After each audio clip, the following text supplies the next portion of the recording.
Hello everyone, welcome back to my channel, and hello if you're new here. I'm going to be reviewing the Love Island episode 19. Okay, so we see from the preview that the episode is going to have some more Tasha and Andrew drama, snooze, and some more Jay and Paige drama. So obviously, once again, we see Tasha talking about the whole Andrew situation. At this point, I'm really bored of the whole thing, and I can't wait till we get off Tasha Island, because I feel like she's just playing the victim once again, and she's just kind of treating Andrew like he's done something wrong when he literally has done nothing wrong. All he has done is been nice to her, caring, and been about her, and that's what she's complaining about. So it's just really annoying. So basically, the boys advise Andrew that if someone was to come in here that he was interested in, they advise him to basically get to know the person as well, because obviously Tasha is very happy getting to know, you know, people, whoever comes in that she's interested in. So they're saying, oh, if you find someone who you're interested in, you should get to know them as well, which I agree with. Obviously, it's in the morning, Charlie brings Ekin-Su that coffee, because he already knows if he wants to keep Ekin, she needs her coffee every morning. And so Tasha is saying that she needs space from Andrew, and I feel bad for him, because Andrew is genuinely like a nice guy, and it's just not nice when you see people who seem genuine being hurt. Like, if I felt like Andrew was like a game player, I'd be like, you know what, whatever, like, not that he deserves it, but I'd be like, whatever. But I feel like he's genuinely nice. Like, he's all about Tasha, he likes her, and he's sure about her. And I feel like when you're sure about someone, you deserve someone who's also sure about you. That's why this situation just really angers me, because Tasha is not all about him, but he's all about her, you know. That's why it's kind of annoying. And then obviously she has a chat with I also wrote down as well, you know, the Tasha and Andrew thing is giving me Curtis and Amy vibes, but this time around it's the other way around, because I feel like in this situation, Tasha is the Curtis and Andrew is the Amy, sadly, because we saw that was going well until Casa and more, and then Curtis basically just flipped, and I felt like Curtis was never really completely into Amy, if I'm being honest. So I feel like it's the same vibes that it's giving me.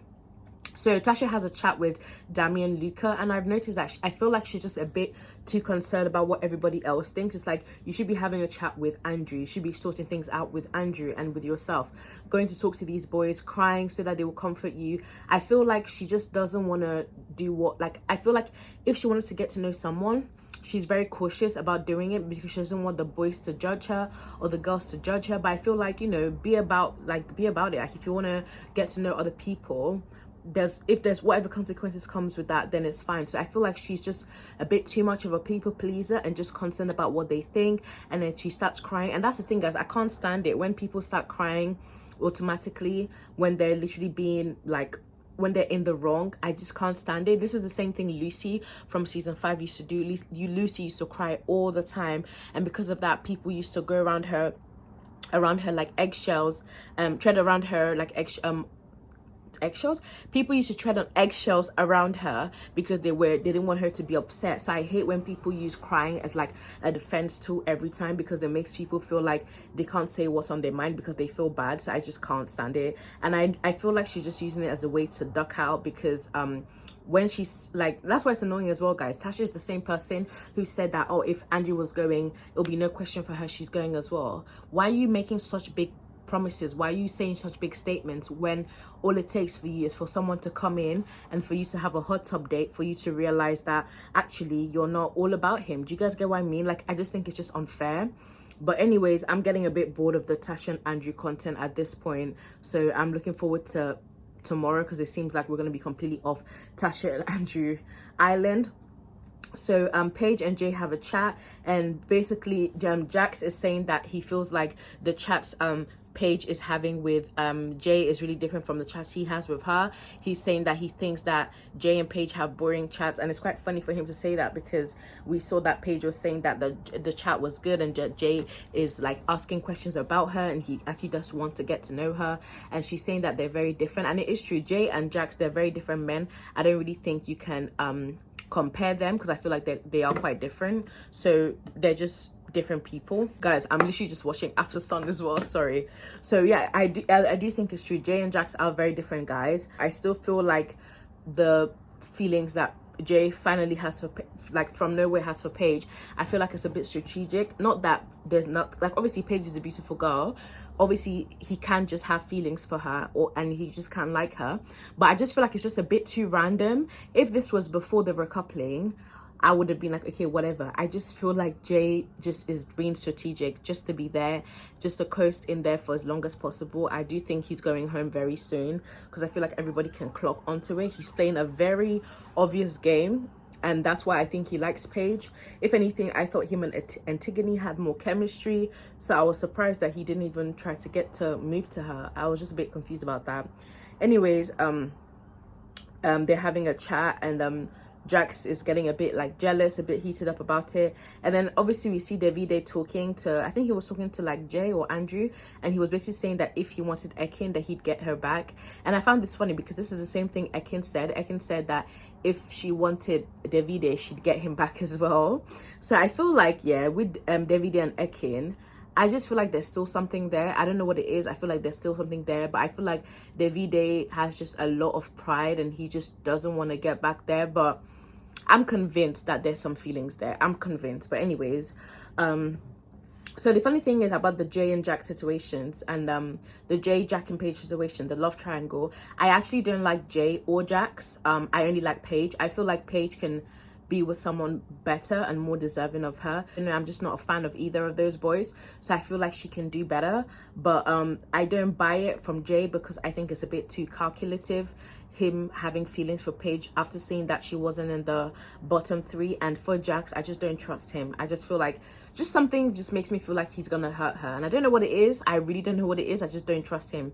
But yeah, I kind of like that Paige has the power in this situation because I feel like she's been overlooked in there. Like for the longest time, she's actually been overlooked. She's been, you know, not picked, like she's been second choice. So it's nice that for once she actually has the ball is in her court, and she can basically decide who she wants to get to know better between Jay and Jax. And like I just kind of like that for her because I feel like she deserves it. She deserves it. Anyways, Indiyah and Dami go on a date. They go on their first date.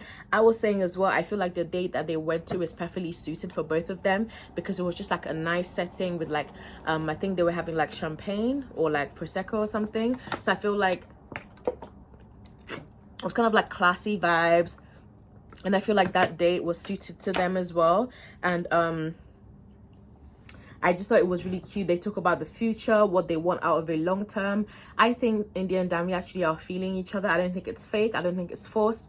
You can tell that Indiyah is smitten. You can tell that Dami is smitten as well. I feel like that time Antigone came and Dami literally like bro-zoned her immediately. I feel like that kind of showed that he is a little bit more serious about Indiyah than we presumed. I know at first some people didn't really trust him, but I think Dami is like actually about Indiyah. I don't think that's he's being fake about it. Dami just doesn't strike me as someone who would like play that kind of game. I just feel like there's no need for him to. So I feel like they actually do like each other, and I'm so here for Damia, hashtag Damia. I'm so here for them. Davide and Ekin have a chat, and he's like, oh, nothing's changed, and she's like, oh, just chill, I'm just approaching you on a friendly vibe, blah blah blah. And I don't know. I feel like Ekin-Su just should play it cool. If Davide wants her, he's gonna have to swallow his pride. But I feel like there's definitely something there, and even she feels like there's something there. But I don't know. We'll just have to see. We'll see how it goes. And Ekin clearly isn't really feeling Charlie. She can't even fake it. It's so funny. Like Charlie is not her type at all, and she can't even fake feeling him. And that's why we barely see them having chats, because I don't think they're feeling each other. To be honest, I don't even know why Charlie picked Ekin. I was so confused about that. I thought he was gonna pick Tasha, but whatever. And so Tasha was basically saying at bedtime that she feels like she and Andrew is too good to be true. This is a very classic case of self-sabotaging. It's quite sad when people do that. I feel like when you say, oh, this is too good to be true, when literally everything is going well, sometimes it's right, sometimes it's true, there is a problem there. But with her and Andrew, I feel like they just have something cute. Yeah, it's a bit boring to watch, but it doesn't mean that it's not real. And I feel like she just doesn't, I feel like she might have a little bit of an issue with commitment. It's either she has an issue with the commitment, or she feels like she's settling for Andrew. It's either one or the other, because that was major self-sabotaging. And then Jaques and Paige leave the bed, and he's basically saying that it's really annoying him seeing her and Jay like in bed together, which is understandable. I was thinking, so when you were out there fighting for Jay to get to know your girl, so now you understand how it feels. So because he was like, oh, it doesn't matter, get to know her. So finally his feeling is catching up with him, and he's saying that he can't show emotion. The thing is, I just feel like with guys that can't show emotion, yes, they're still worthy of love, but I feel like there's a reason why guys like that, I don't know what it is, but Jaques, the kind of vibe Jaques give me, I think he's just a troubled soul. I don't know how to explain. I feel like he tries to be like big, bad and hard, but deep down he's like a teddy bear. And I feel like guys like that, they have like a lot of healing to do, and that's why sometimes I don't think it's fair when they get into something serious, because they can't show emotion, and them trying to protect themselves, they end up neglecting the partner's feelings. I'm not saying he's neglecting Paige's feelings, but that's how I can see that kind of situation going. I don't know, I just feel like part of like healing and part of growing is being able to acknowledge your emotion. I get it, you don't want to be overly vulnerable and whatever, but there's something about Jaques that just doesn't sit well with me. I don't know what it is. But anyways, we see the preview. Seems like Gemma and Ekin-Su. I was a bit confused, guys. Was it Gemma and Ekin, or Gemma and Luca who was having or Gemma and Luca, or Gemma and Dami? Someone was having an issue with Gemma. We see that in the preview of the next episode, and I'm so here for it. I can't wait for it. This episode was very chilled. I wouldn't say it was boring, it was just chilled. I feel like we need some chilled out episodes. If every episode is a fight, argument, it'll be too much. So I think this is a good balance. But yeah, guys, as always, let me know what you thought of this review. Leave your comments. Make sure you like, comment, and subscribe if you haven't already. Love you guys, and I'll see you guys tomorrow. Bye.